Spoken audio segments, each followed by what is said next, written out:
try to make this a quick one. I saw Wind River, and it was pretty good. I'd give it like a B plus or maybe even an A minus, which would equate to a 7 or 8 out of 10. The acting is all good. Hawkeye was good. Like, that's how we all know him.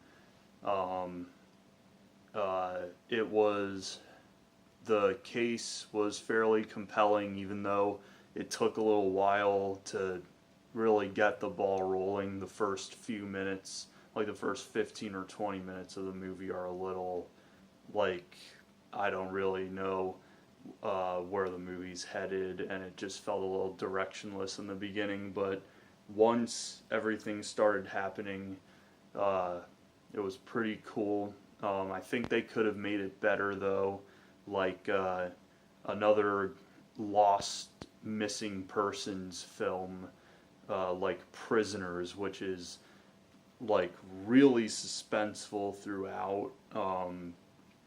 This movie didn't have my attention grabbed as much as a movie like that. Like when I watched Prisoners for the first time, I was just like glued to the screen the whole 2.5 hours.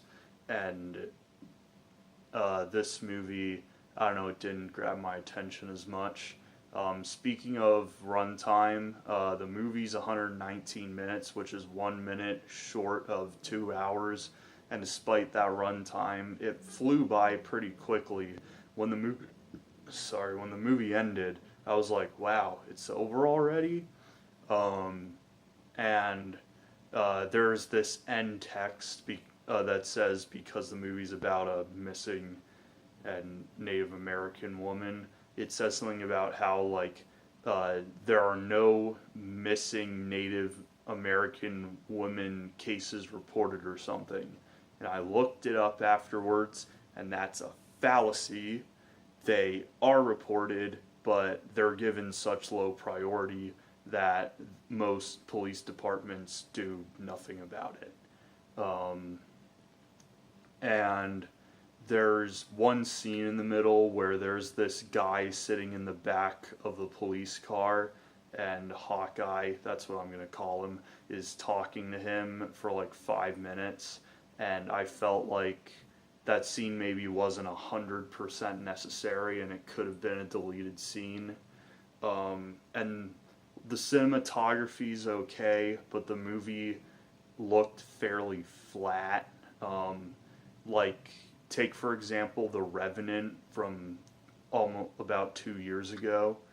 Like, that movie, like this movie, is set in remote western United States where there's no scenery but mountains and snow, and that movie's 2.5 hours, but the movie looks gorgeous, and like I was never bored throughout the whole runtime of The Revenant, despite its 2.5 hour runtime. And this movie, even though it's kind of similar scenery, just didn't pop out to me as much, and I think they could have made it look better, but I don't know what the budget for this movie was, and if they shot this movie on a budget of a penny and a piece of string, I can't blame them for that. And yeah, not much else to say about it. It's pretty cool. The characters are fairly fleshed out.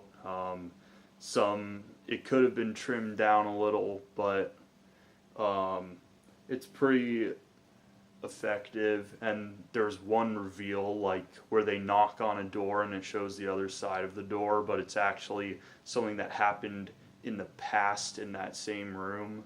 I thought that was actually a pretty clever reveal storytelling device thingy.